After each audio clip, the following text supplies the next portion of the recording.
Hey, this is Chris Goff, and I'm going to teach you how I went from being an aircraft mechanic to flipping over 500 houses in real estate, and how you could duplicate this same system. Now, this training video is about my 20-year journey of sacrifices, love, hate, failing, and successes that I hope will make a difference in your life. As a note, we will not be reviewing specific strategies and how to execute them. If you want to learn more about these training videos, please visit my YouTube channel. Now, as I walk you through the Reader's Digest version of my story, I'm going to share with you 10 lessons I've learned that has helped me become the investor I am, and hope they will help you become the investor you want to be. All right, let's get started.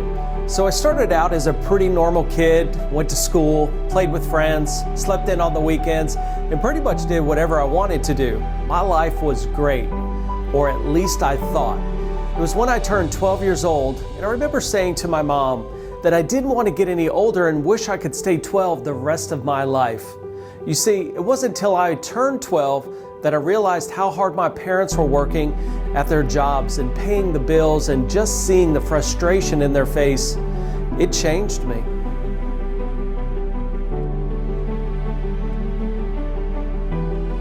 Soon later, at the age of 14, I started working at Washington Dulles International Airport as a cook in one of the restaurants. I worked a couple days after school and on the weekends, and that's where I fell in love with airplanes.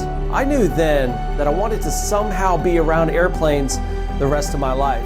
So I went to college, graduated, got my license to work on airplanes, and when I went to apply for a job, the airline industry was down and they weren't hiring. It was a brief moment of time that really set in that I couldn't be any more frustrated. Here I couldn't find a job for something I wanted to do all my life. So I said, what am I going to do? I decided to go into the Air Force, and I became an F-111 crew chief until they retired the plane, and found myself saying again, what am I going to do? I reached out to United Airlines back home, and they hired me almost on the spot. It was a dream come true. It sounds simple, but never give up on your dreams. Each failure is one step closer to realizing your goals. But after a year, I said to myself, although this was my dream job as a kid, this was not my dream salary as an adult. So I started hearing about this real estate investing stuff on a late night infomercial, and I became interested. So I ordered my first home study course by Carlton Sheets. When I received that course, I felt like I was on top of the world and I was going to make a lot of money. So I went through the program and I was totally confused. But I guess you could say I gave it a good college try. So while working for United, I started to learn about lease options.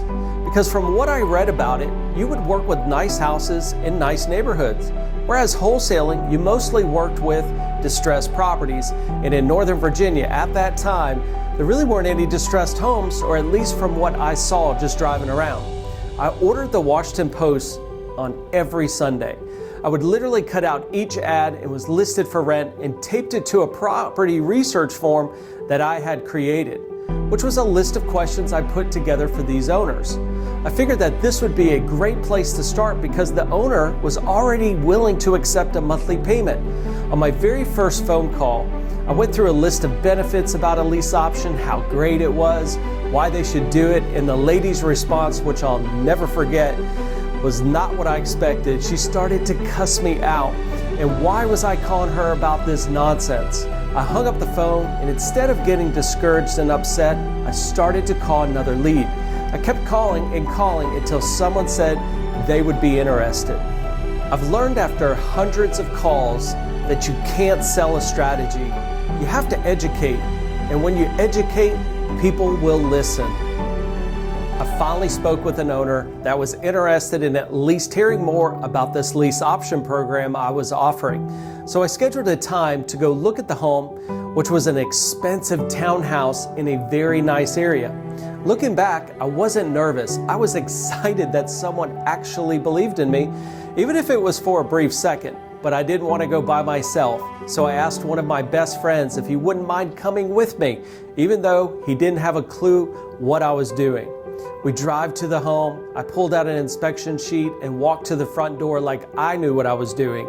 We went inside, walked through the home, and I had no idea what I was looking at or what could be wrong with the home, from updates to foundation problems.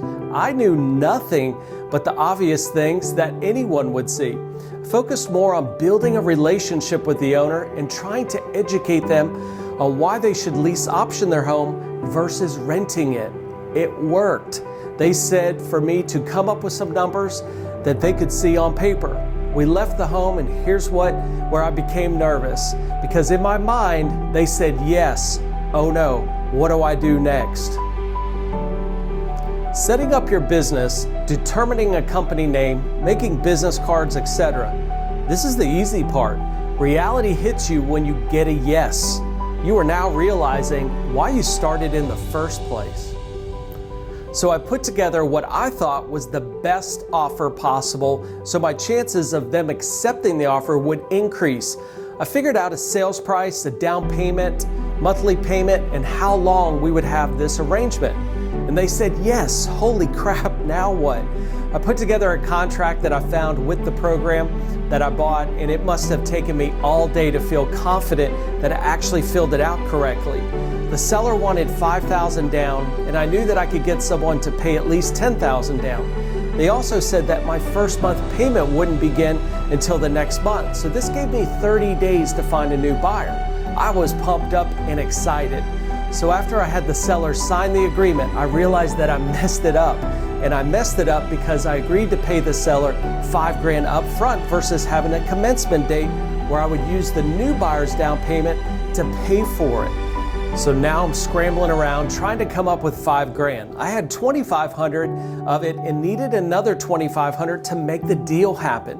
I never thought I should just walk away. I was just trying to figure out how to make it happen. So I called my best friend, and he loaned me another $2,500 to make this deal happen. I immediately placed an ad in the newspaper, and I received a lot of calls. Well, 30 days went by, and I had to come up with the monthly rent amount of $2,500. So now we have $7,500 invested in the deal. I finally found a family that wanted the property, but all they could put down was $7,500. I took the deal and broke even on it. I was more worried about letting the seller down after they believed in me, and I wanted to do the right thing. After that deal, I took a break from real estate and traced every step along the way to figure out what I learned from it. Here's what I learned. When you tell someone that you're going to do something, do it no matter the cost, because your word is who you are. I started to get the real estate bug again and wanted to tackle it full time. I realized that the only thing that was holding me back was my job. Keep in mind, this was my dream job as a kid, but I wanted more, and I wanted to build a business. I wanted to make more money, and I wanted to look at my life as something more important than just showing up from 9 to 5. So I put my 2-week notice in with United Airlines, and my mom freaked out. Here I had a great job, benefits, the whole 9 yards, and I just quit to do something that I haven't been successful at yet. But it was something in my heart that said, I'm going to do this. I can't see the end result, but I believe in it. So at the time, I lease optioned my own condo, packed up a U-Haul, and moved to College Station, Texas, where my brother lived. I had very little money, but lots of determination and excitement because now I had to make it work.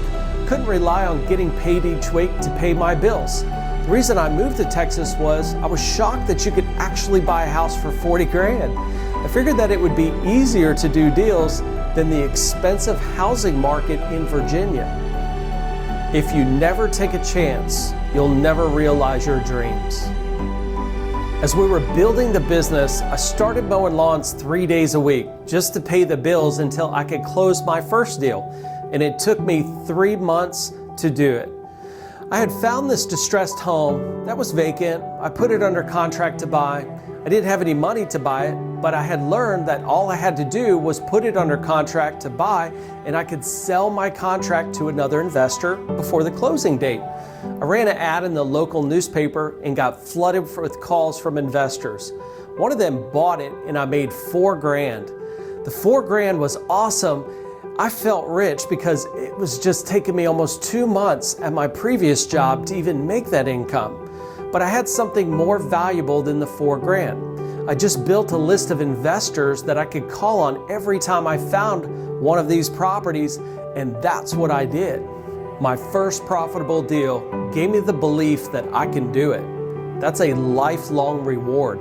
Months went by and I felt like a snowball. I was finding more deals, closing them, and it seemed to be getting easier. I started to see more opportunities than we could handle. We put an ad in the local paper where we're looking to teach people how to invest in real estate. We figured that if we could have bird dogs out there, provide them with an office and run marketing, we could get 50% of their deals. So back then we charged $10,000 to come on board with us, and we would walk them through the business. Next thing you know, we're closing on average 5 to 7 deals a month, and things were great. We then branched out in other cities in Texas, and here's where we really started to learn how to run, manage, and build a business. It felt huge. I ended the year closing 46 deals. One day I headed up to Waco, Texas, because I wanted to just get out of my comfort zone of College Station and see an area that I haven't been to. I drove for hours and wrote down several properties, from vacant homes for rents and for sale by owners. Went back home and I did my research. I remember calling this home that was listed for rent, and I asked the owner, instead of renting it, would he sell it? He said, I want to actually sell everything I own. I asked, what do you own? He said, I own 18 houses. I said, cha-ching. So he emailed me all the addresses and went back to Waco to do drive-bys of the homes that were vacant. I would do a walkthrough. I ran the numbers and made an offer for $130,000 over the phone. The owner's response, well, let me tell you, son, why don't you come up to my house and we'll talk about it? So I'm driving up there, and all I could think about was, this guy's gonna have a gun waiting for me. So I get to the house and he invites me in and he shows me several pictures of his family. We drank iced tea and not one single word about the deal. After 45 minutes of listening to his life story, he stood up and said, I'll take the deal. I left excited and nervous at the same time. First I was wondering, who in the world is gonna buy 18 houses in one shot? The second thing I was thinking was, why did he tell me his whole life story and not one single word about the deal? And then it hit me. He was qualifying me for something he had worked 20 years to build, and he didn't want to sell to just anybody. Building trust with the owner will be your key to success and more deals closed. Now with 18 houses under contract, I'm calling all the investors on my Rolodex and found one that was very interested. He went up with me to take a look, run the numbers, and said, I'll give you $1,000 per house. I said, done deal. Here, I was worried if we would even sell the deal, and in the back of my mind, I didn't want to fail the owner, not after the relationship we built. We closed the deal 30 days later. Exactly 1 month after that, I ran into another deal, called the owner, and he said that he wanted to sell everything he had. I asked, what do you have? He said, I have 3 vacant lots, 3 houses, 12 duplexes, and 1 apartment building. Holy crap, here we go again, was my first thought. So I put all of this under one contract and said to myself, who in the world is going to buy this deal? When I went through my list of investors and found one that said absolutely. Made a nice profit of $20,000, but a couple of months later I ran into another investor that asked if I had that big deal under contract and sold it. I said, yep, that was me. He asked, how much did you sell it for? And I told him. He responded and said, Chris, I would have paid you at least $180,000 more for it. My jaw dropped in disbelief, but I learned a valuable lesson, and the lesson is, if you run the numbers and it's a great deal, someone will buy it. Don't be greedy and never settle for less. Make it a win-win for everyone. Soon later, we changed strategies and began rehabbing houses. We had saved up a lot of money, built relationships with other investors, as well as some of the local banks. We bought our first home to flip, which led to our second, which led to 18 in 1 year. The rehabbing business became so big that we developed a construction company and paid our contractor a salary. he would bonus out on top of his salary for jobs completed before the deadline. This was a win-win because our contractor had a safe and secure paycheck each month, and we had a crew that we could count on. This also motivated us to make sure we always had work for him to do. So not only were we wholesaling houses, we were rehabbing at the same time. I would tell you a quick story about one of the rehabs. I found this property that was in foreclosure, which is bank owned, and I negotiated the deal where I had my contractor submit a bid to my lending institution for repairs after the sale. The day I closed on the deal, my contractor received the check for closing for the bid amount. He then signed the check over to me, and that was my first closing that I received cash back the day I bought something. One strategy will pay your bills, but working multiple strategies is the key to building wealth in this business. After rehabbing this house, the pre-foreclosure business got me really excited because it was a business I didn't understand, and the thought of helping people in a desperate situation, it just felt right. So as I was studying this business, I learned that the main strategy for working with people in pre-foreclosure was the seller finance strategy. I had heard of this strategy when working with some of the other investors I knew, but never thought of using it when people are facing pre-foreclosure. As I wrote it down on paper, it sounded logical, so I reached out to my attorney to get some clarification, and there it was. I started working the pre-foreclosure business. I will say that this is one of the most rewarding businesses in real estate and one of the most profitable too. Learn to help others and you'll never have to worry about money again. Now, after years in the business, from having faith to get started, the persistence to never giving up, and to have the go big or go home attitude, I've accomplished a lot, from writing books, being on TV, working with kids of falling soldiers, to spreading my knowledge across the country, helping others do the same. But my work isn't done. It just feels like it's getting started. Here's a recap of the 10 lessons I've learned over the last 20 years that has helped me close over 500 real estate deals. And if you follow the same lessons, you can too.